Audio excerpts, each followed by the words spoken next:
कहानी की शुरुआत होती है 57 साल पहले, जब नॉन सच नाम की एक एलियन स्पीशीज ने धरती पर भयानक हमला कर दिया था और देखते ही देखते उन्होंने 95% इंसानों का सफाया कर दिया। जो कुछ लोग बच गए थे उन्हें मजबूरन अंडरग्राउंड रहना पड़ा। सिर्फ कुछ जिद्दी लोग जमीन छोड़ने को तैयार नहीं हुए और वहीं ऊपर सरवाइव करते रहे। अब किसी भी आम इंसान के लिए दोबारा जमीन पर आने का सिर्फ एक ही तरीका बचा था और वो था फौजी बनकर। जो भी आर्मी में शामिल होता उसे किसी आउटपोस्ट पर ड्यूटी दी जाती, जहां हर टूर पूरे 100 दिन तक चलता था। इसके बाद कई मिलिट्री टैंक्स उन फौजियों को अपने अपने आउटपोस्ट की तरफ ले जाने लगे। रास्ते में उन्होंने देखा कि कुछ फौजी जबरदस्ती जमीन पर रहने वाले जिद्दी लोगों को पकड़कर एक्सिलियम नाम की एक जगह पर ले जा रहे थे। आखिरकार एक टैंक सर्बिरस आउटपोस्ट पर आकर रुका, जहां सम वन नाम का एक फौजी उतरा, लेकिन आउटपोस्ट बंकर का मेन दरवाजा जाम हो चुका था, जिस वजह से वो अंदर नहीं जा पाया।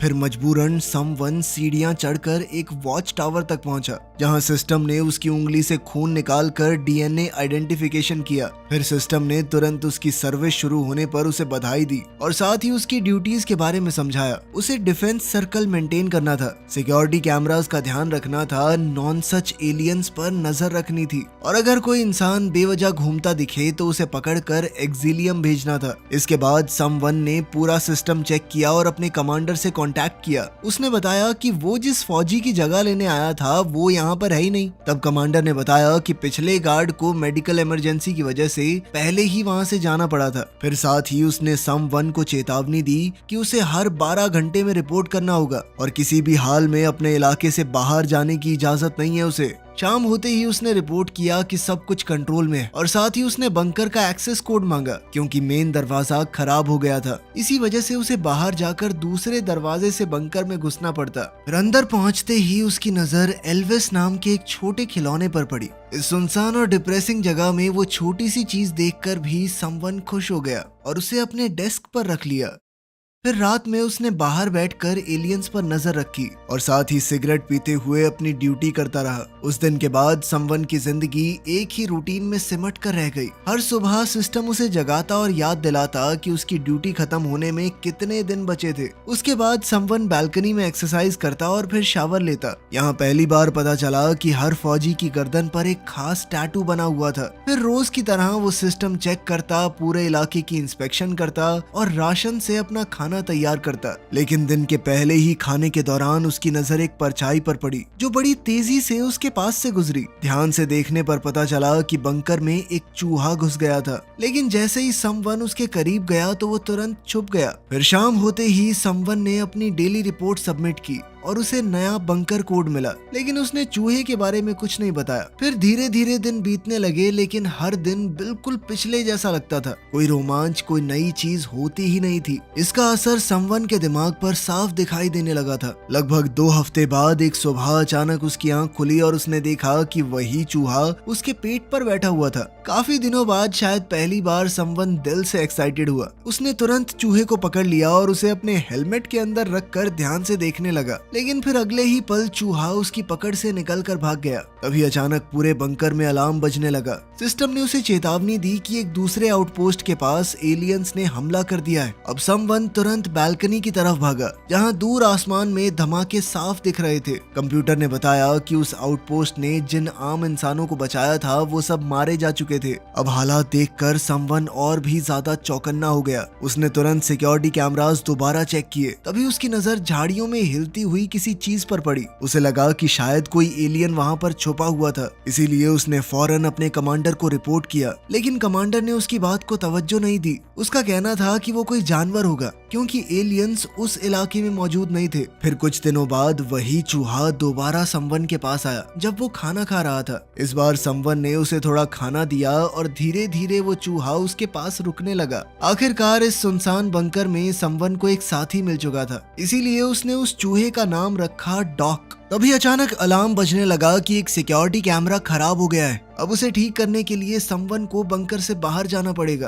बाहर निकलते ही उसका हर कदम टेंशन से भरा हुआ था। जंगल में किसी भी जानवर की हल्की सी आवाज भी उसे अंदर तक हिला देती। आखिरकार उसे खराब कैमरा मिल गया और उसने जल्दी से उसकी मरम्मत कर दी। लेकिन वो वापस लौटने ही वाला था कि तभी उसने पास से एक अजीब सी आवाज सुनी। वो तुरंत मुड़कर देखने लगा और फिर उसकी नजर एक पेड़ पर पड़ी जो गहरे और खौफनाक निशानों से भरा हुआ था। इतना सब देखने के बाद भी समवन ने निकलने का फैसला किया और वो जंगल के अंदर और आगे बढ़ता गया। तभी एक और पेड़ के पास पहुंचकर उसकी नजर एक मरे हुए परिंदे पर पड़ी जो देखने में काफी अजीब लग रहा था। लेकिन असली शौक उस वक्त मिला जब उसने देखा कि उस परिंदे के पास वैक्स 7 के टैग्स पड़े हुए थे। वैक्स 7 वही फौजी था जिसकी जगह समवन ने ली थी। ये देखते ही उसके चेहरे का रंग उड़ गया। तभी अचानक सिस्टम ने टॉक्सिक धुएं का अलार्म चला दिया। पूरा इलाका धीरे धीरे अजीब हरे धुएं से भरने लगा। अब समवन ने तुरंत अपने हेलमेट में फिल्टर एक्टिवेट किया और धुएं से बचता हुआ वापस बढ़ने लगा। लेकिन रास्ते में एक चीज ने उसे रोक लिया। एक पेड़ पर अजीब सी काई उग चुकी थी जो बिल्कुल नकली लग रही थी। तब समवन ने एक बहुत जोखिम भरा काम किया। उसने अपना हेलमेट उतार दिया और उस मॉस को टेस्ट करके देखने लगा। फिर जब वो आउटपोस्ट वापस पहुंचा तब उसने कमांडर को जंगल में देखी हुई हर अजीब चीज के बारे में बताया। लेकिन हमेशा की तरह उसकी बातों पर ध्यान नहीं दिया गया। फिर कमांडर ने सीधा कह दिया कि वैक्स 7 जिंदा है और एक्सिलियम में उसका इलाज चल रहा है और जो मरा हुआ पक्षी मिला था उसका इल्जाम भी किसी पागल आम इंसान पर डाल दिया उसने, क्योंकि उनके मुताबिक नॉन सच एलियंस कभी जानवरों पर हमला नहीं करते। फिर कॉल खत्म होने के बाद भी समवन चुपचाप बैठा रहा। उसके दिमाग में सवालों का तूफान चल रहा था।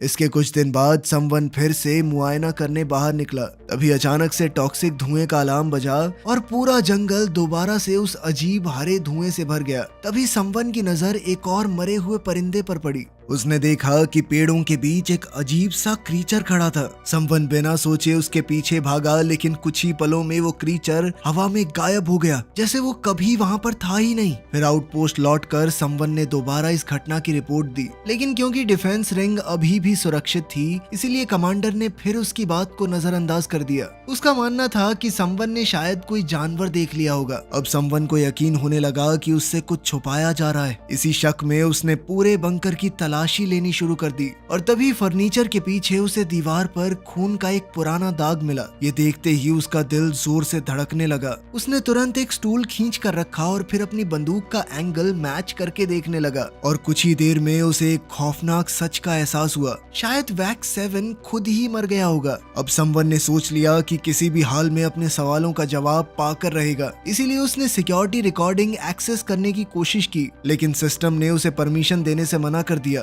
तब समवन ने चुपके से वैक्स 7 का लॉकर तोड़ डाला और अंदर उसे कुछ पुरानी चीजें मिली, जिनमें एक पुराना रेडियो और एक स्केचबुक थी। उस स्केचबुक के अंदर कई अजीब ड्राइंग्स बनी हुई थी। कुछ स्केचेस के अंदर रेफ्यूजीज थे, कहीं मरे हुए पंछी बने हुए थे, कहीं जंगल और एक कुत्ते की ड्राइंग थी। फिर एक ड्राइंग में उसने अपने आउटपोस्ट को पास वाले आउटपोस्ट ग्राम से जुड़ा हुआ देखा, लेकिन इसका मतलब क्या था ये समवन को बिल्कुल भी समझ नहीं आया। काफी हफ्तों तक वो उन ड्राइंग्स के बारे में सोचता रहा, जैसे उनमें कोई खुफिया मैसेज छुपाया गया हो। और आखिरकार अपनी अगली चेकिंग के दौरान उसने खुद उस दूसरे आउटपोस्ट ग्राम तक जाने का फैसला किया। लेकिन इस बार जब समवन ने ग्राम आउटपोस्ट की तरफ बढ़ने की कोशिश की, तभी उसे एक खौफनाक सच का पता चला। जैसे ही वो अपने इलाके से बाहर कदम रखता, उसकी टांग में लगा हुआ इम्प्लांट एक्टिवेट हो जाता और उसे तेज दर्द होने लगता। ये दर्द इतना खतरनाक था कि वो एक कदम भी आगे नहीं बढ़ पा रहा था। लेकिन समवन ने हार नहीं मानी।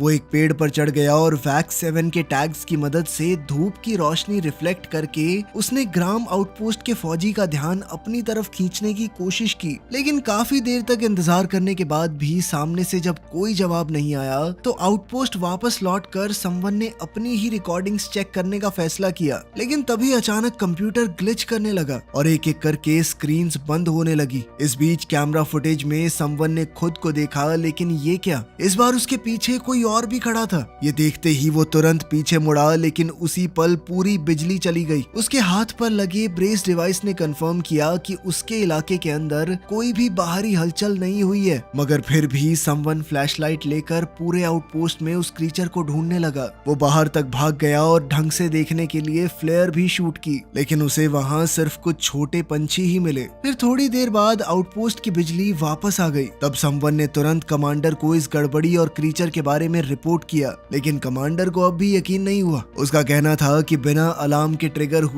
कोई भी चीज डिफेंस रिंग में आ ही नहीं सकती, क्योंकि रिंग्स का अपना अलग पावर सोर्स है, वो लाइट के जाने से नहीं बंद होती। खैर फिर भी उसने सिस्टम को चेक करने के लिए एक टेक्नीशियन भेजने का वादा किया। अब कॉल कट होते ही समवन ने आर्काइव दोबारा एक्सेस करने की कोशिश की, लेकिन बिजली की गड़बड़ी की वजह से पुराना सारा डेटा उड़ चुका था। सिर्फ आखिरी कुछ मिनट की फुटेज ही बची थी, और उस फुटेज को देखकर समवन को यकीन हो गया कि उसके पीछे सच में कोई था।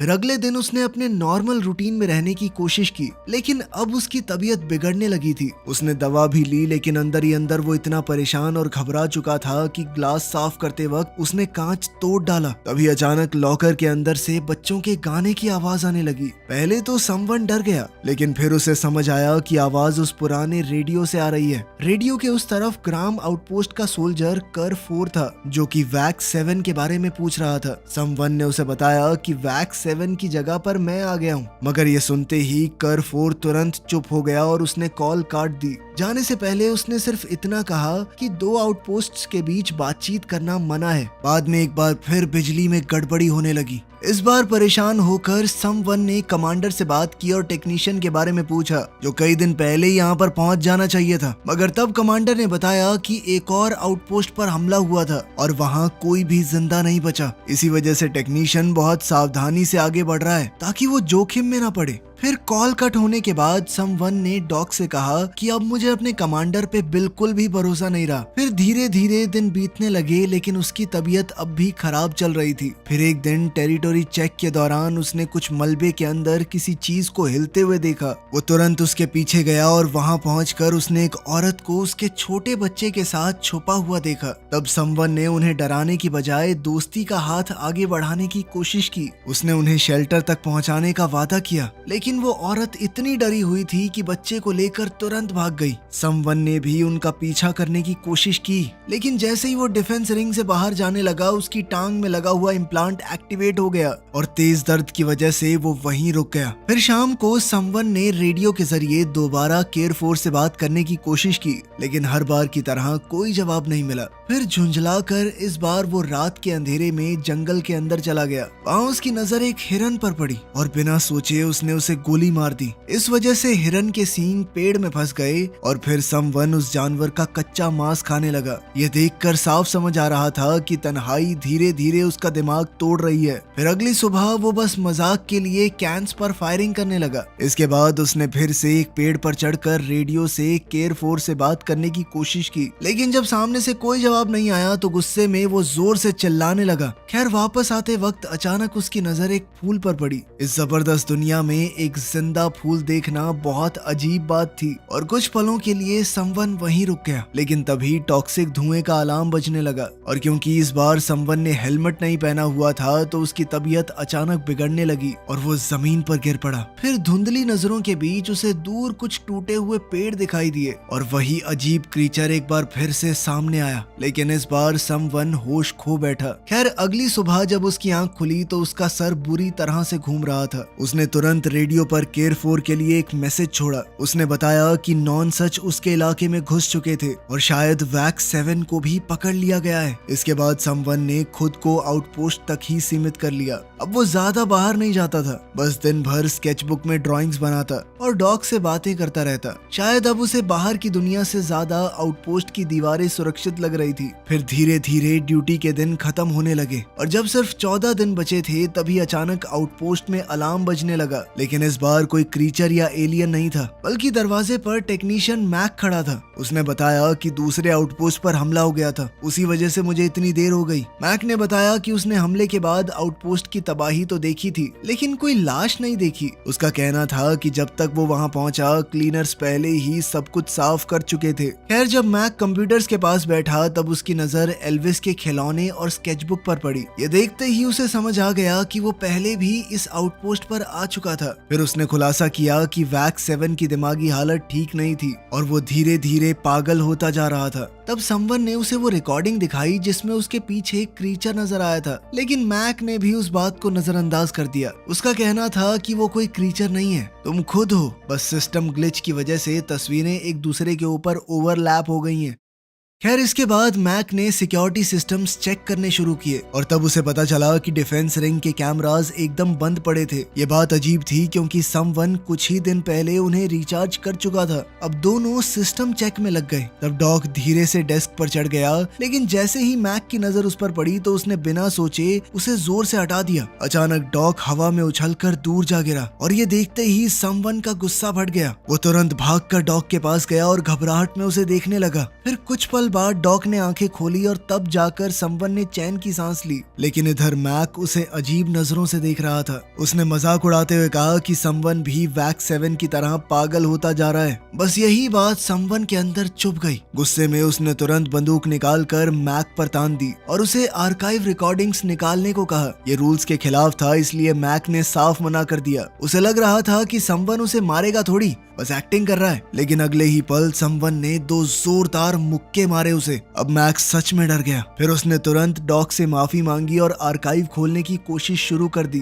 काफी मेहनत के बाद वो कामयाब रहा, लेकिन दिक्कत अभी भी खत्म नहीं हुई। आर्काइव खोलने के लिए 2 पर्सनल कोड्स चाहिए थे, क्योंकि पहले हर आउटपोस्ट पर एक साथ 6 गार्ड हुआ करते थे। मगर समवन अब भी मैक को जाने देने के मूड में नहीं था। उसने कहा कि जब तक नहीं खुलता तब तक तू नहीं जाएगा यहाँ से। तभी अचानक मैक ने स्क्रू ड्राइवर उठाया और समवन पर हमला कर दिया और फिर दोनों के बीच भयानक लड़ाई शुरू हो गई। जख्मी होने के बाद भी समवन ने कुछ ही सेकंडों में मैक को दबा दिया, लेकिन मैक ने भी मौका देखकर उसके घाव पर जोर से वार किया। दर्द से तड़पने के बावजूद समवन ने मैक का ब्रीदिंग डिवाइस पकड़ लिया और उसे दबाकर उसका गला घोंटने लगा। अब मैक की आंखें धीरे धीरे लाल होने लग गई थी और ये देखकर समवन एक पल के लिए रुक गया। जब समवन अपनी बंदूक वापस उठाने गया तब मैक ने सालों पुरानी एक खौफनाक कहानी सुनानी शुरू की। उसने बताया कि जब वो जवान था तब एक मिशन के दौरान उसकी टीम का हेलीकॉप्टर रेगिस्तान में क्रैश हो गया था। उस एक्सीडेंट में सिर्फ वो और एक और फौजी जिंदा बचे थे। तब मैक मदद ढूंढने निकला, लेकिन जब तक वो वापस आया तब तक उसके साथी के दोनों कान काटे जा चुके थे।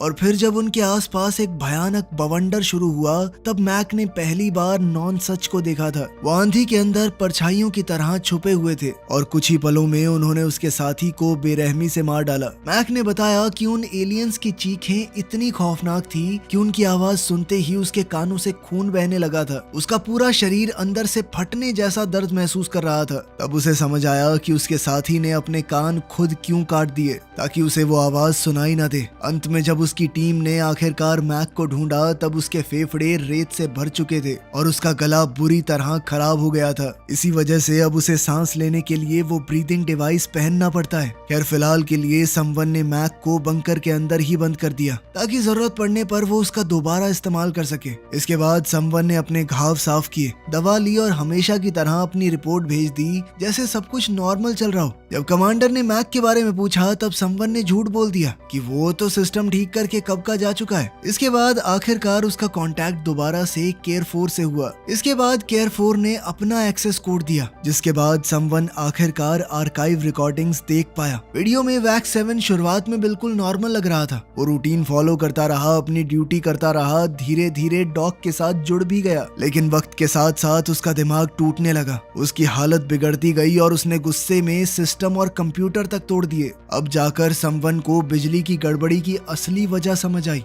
ये सब देखने के बाद समवन ने तुरंत केयर 4 से बात की और अपनी थ्योरी के बारे में बताया। उसका मानना था कि शायद नॉन सच नाम की कोई चीज है ही नहीं, क्योंकि ना तो किसी ने आज तक उन एलियंस को ढंग से देखा था और ना ही इतने वक्त में उसने किसी मरे हुए शरीर को देखा है। समवन को लगने लगा कि ये सब सरकार का बनाया हुआ एक बहुत बड़ा झूठ था ताकि लोगों को डरा कर एक्सिलियम भेजा जा सके। सच तो ये था कि दुनिया के नेचुरल रिसोर्सेज धीरे धीरे खत्म हो रहे थे और अमीर लोग उन रिसोर्सेज को सिर्फ अपने लिए बचा कर रखना चाहते थे। इसीलिए फौजियों को जमीन पर भेजा जा रहा था ताकि वो आम इंसानों को पकड़कर अंडरग्राउंड भेज दें या जरूरत पड़ने पर उन्हें मार डालें। और शायद इसी वजह से वो औरत और उसका बच्चा उसके साथ शेल्टर में भी नहीं चले। लेकिन केयर4 को उसकी एक भी बात पर यकीन नहीं हुआ। उसने भी समवन को वैक 7 की ही तरह पागल समझना शुरू कर दिया। फिर उसने वही पुराना गाना बजाया जो कि एक नर्सरी राइम थी और पहले वैक 7 को शांत करने के लिए इस्तेमाल की जाती थी। लेकिन इस बार समवन को वो गाना और भी ज्यादा परेशान करने लगा और उसने तुरंत कॉल काट दी। फिर कुछ दिन बाद जब उसकी ड्यूटी खत्म होने में सिर्फ एक हफ्ता बचा था, तब तक समवन अपना दिमागी संतुलन खो चुका था। उसका दिमाग इतना उलझ गया कि उसे ये तक नहीं दिखा कि डॉक एक कैन के अंदर छुपा हुआ है। तभी अचानक सिस्टम ने अनाउंसमेंट की कि नॉन सच पूर्वी बॉर्डर को पार करते हुए आगे बढ़ रहे हैं। लेकिन इस बार समवन डरने की बजाय गुस्से से भर गया। उसने तुरंत कैन उठाकर स्क्रीन पर दे मारा और फिर एक भारी चीज से उस स्क्रीन को पूरी तरह तोड़ दिया। स्क्रीन तोड़ने के बाद समवन घबरा कर डॉक को ढूंढने लगा, लेकिन फिर जो उसने देखा उसने समवन को अंदर तक तोड़ दिया। कैन के अंदर छुपा हुआ डॉक उसके गुस्से का शिकार हो चुका था और अब वो जिंदा नहीं था। अपने इकलौते साथी को खो देने के बाद जैसे समवन के अंदर बची खुची हिम्मत भी टूट गई। वो बिना कुछ सोचे बाहर चला गया और घास पर लेटकर बस उस अजीब हरे धुएं का इंतजार करने लगा, जैसे अब उसे किसी चीज की परवाह ही ना हो। तभी अचानक वही रहस्यमयी क्रीचर दोबारा सामने आ गया। इस बार वो सीधा समवन के पीछे पड़ गया और दोनों जंगल के अंदर भागने लगे। भागते भागते समवन की नजर उस हिरन के पुराने सींग पर पड़ी जो पहले वहीं छूट गए थे। गुस्से में उसने उन्हें उठाया और क्रीचर पर टूट पड़ा। काफी जद्दोजहद के बाद जब वो चीज हिलना बंद हुई तब समवन ने ध्यान से उसका चेहरा देखा और यहीं उसे एक हिला देने वाला सच पता चला। वो कोई एलियन क्रीचर नहीं था, वो वैक 7 था। तन्हाई और पागलपन ने उसे इतना तोड़ दिया कि वो जंगल में एक जंगली इंसान की तरह भटक रहा था। अब समवन को लगने लगा कि उसके साथ बहुत बड़ा धोखा हुआ है। अब वो तुरंत आउटपोस्ट वापस गया, अपनी बंदूक उठाई और सीधा मैक के पास पहुंच गया। उसने मैक से कहा कि अब मुझे तुम्हारी कहानी पर यकीन नहीं है। समवन को लगने लगा कि झूठ, डर और गुस्सा ही वैक 7 को इस हालत तक ले आए थे। शायद फौजियों और आम इंसानों के बीच खौफ फैलाना सरकार के प्लान का हिस्सा था, लेकिन मैक को इन सब बातों से कोई फर्क नहीं पड़ रहा था। उसका बस एक ही मकसद था, किसी तरह वापस अपने परिवार के पास पहुंचना। लेकिन समवन के पास एक और खतरनाक प्लान था। वो डिफेंस रिंग की बिजली बंद करना चाहता था। मैक ने उसे चेतावनी दी कि ऐसा करना बहुत जोखिम भरा हो सकता है, लेकिन समवन अब भी मानता था कि नॉनसेंस जैसा कुछ है ही नहीं। इसीलिए उसने मैक को धमकाकर पूरा प्लान समझ लिया। इसके बाद समवन ने केयर4 से रेडियो पर बात की और कहा कि वो उससे मिलने आ रहा है ताकि दोनों मिलकर इस पागलपन से आजाद हो सकें। फिर उसने अपना सारा सामान पैक कर लिया और सिर्फ अपना एक स्केच पीछे छोड़ दिया। उसने मैक को भी आजाद कर दिया जो कि अपनी बाइक लेकर वहां से निकल गया। फिर समवन ने अपना आर्मी टैग जला डाला और डॉग को अच्छे से दफनाया। जैसे ही उसने बॉर्डर पार करना चाहा, उसकी टांग में इम्प्लांट का दर्द फिर से शुरू हो गया। लेकिन इस बार समवन रुका नहीं। मैक की बातें फॉलो करते हुए वो जमीन खोदकर बिजली की तारों तक पहुंच गया और आखिरकार उन्हें डिस्कनेक्ट करने में कामयाब हो गया। अचानक पूरे सिस्टम में अलार्म बजने लगा, लेकिन समवन ने अपना ब्रेस तोड़ डाला ताकि सिस्टम ही बंद हो जाए। उसी पल उसके आउटपोस्ट की सारी स्क्रीन्स भी एक साथ काली हो गई। कुछ देर बाद समवन आखिरकार ग्राम आउटपोस्ट तक पहुंच गया, लेकिन वहां पहुंचते ही एक और अजीब बात सामने आई। असल में दरवाजे पहले ही खुले हुए थे। वो सीधा ऊपर गया और देखा कि पूरा कमरा बुरी तरह उलट पुलट पड़ा था, लेकिन केयर4 का कोई अता पता नहीं था। सिर्फ कुछ निशान दिख रहे थे जो ये इशारा करते थे कि वहां कुछ तो बुरा हुआ है। तभी अचानक समवन के कानों से खून बहने लगा और उसके सर में भयानक दर्द शुरू हो गया। उसे एक बहुत ही खौफनाक चीख सुनाई दे रही थी। वो लड़खड़ाते हुए खिड़की के पास गया और इस बार उसने जो मंजर देखा उसने उसकी पूरी जिंदगी हिला दी। नॉनसच नाम के वो एलियंस असलियत में मौजूद थे। उनकी बड़ी बड़ी स्पेसशिप आसमान में मंडरा रही थी और पूरे इलाके पर हमला कर रही थी, क्योंकि डिफेंस रिंग अब बंद हो चुकी थी और ये सब कुछ उसकी वजह से हुआ था। ये सच्चाई जानते ही उसके चेहरे पर पछतावा और डर साफ दिखने लगा। वो तुरंत जंगल की तरफ भागा, लेकिन अब हर तरफ से शिप्स उन पर हमला कर रही थी। समवन जान बचाने के लिए पेड़ों के बीच तेजी से दौड़ रहा था और हर एक हमले से बखूबी बच भी रहा था। लेकिन तभी एक धमाका उसके बहुत करीब हुआ और वो जोर से उछलकर एक पेड़ से जा टकराया। जहाज उनके ऊपर दोबारा हमला करने ही वाले थे कि तभी मैक वहां पर पहुंच गया और उसने समवन को बचा लिया। लेकिन उसकी राहत सिर्फ कुछ ही पलों की थी, क्योंकि अगले ही पल एक असली नॉन सच एलियन उनके सामने आ गया। वो क्रीचर इतना बड़ा और डरावना था कि उसे देखते ही समवन का खून जम गया और बिना वक्त गवाए उस मॉन्स्टर ने गाड़ी को तोड़ दिया। फिर उसने मैक का सर धड़ से अलग कर दिया। ये सब इतनी तेज हुआ कि समवन को रिएक्ट करने का मौका तक नहीं मिला। अब पूरी तरह डरे हुए समवन ने फिर से भागना शुरू किया। हर तरफ जोरदार धमाके हो रहे थे, शिप्स उसका पीछा कर रही थी, लेकिन किसी तरह वो वापस बंकर तक पहुंच गया। लेकिन वहां एक और परेशानी उसका इंतजार कर रही थी। असल में बंकर में घुसने के लिए नया एक्सेस कोड चाहिए था। तब कुछ पल के लिए समवन को लगा कि अब सब कुछ खत्म हो चुका है, लेकिन फिर किसी तरह समवन ने अपना टूटा हुआ ब्रेस दोबारा एक्टिवेट कर दिया और तुरंत नया कोड निकाला। वो जल्दी से अंदर घुसा और सीधा सेल एरिया की तरफ भागा और बिल्कुल ऐन मौके पर उसने दरवाजा लॉक कर दिया। वहीं बाहर कॉरिडोर में नॉनसच की खौफनाक चीखें गूंज रही थी। उसकी आवाज सुनते ही समवन का सर फिर से फटने लगा। तभी उसने देखा कि वो क्रीचर धीरे धीरे दीवार तोड़कर अंदर घुस रहे हैं। डर के मारे समवन ने छुपने की कोशिश की, लेकिन आखिरकार एक नॉनसच ने उसे ढूंढ ही निकाला। क्रीचर धीरे धीरे उसके करीब आ रहा था और जैसे ही उसने अपना खौफनाक मुंह खोला, उसी पल समवन ने अपनी बंदूक चला दी। लेकिन ये कहानी इसी रोमांचक मोड़ पर खत्म हो गई। आपको क्या लगता है, समवन बच गया होगा या एलियन ने उसे खत्म कर दिया होगा? कमेंट्स में जरूर बताना। मिलते हैं अगली वीडियो में।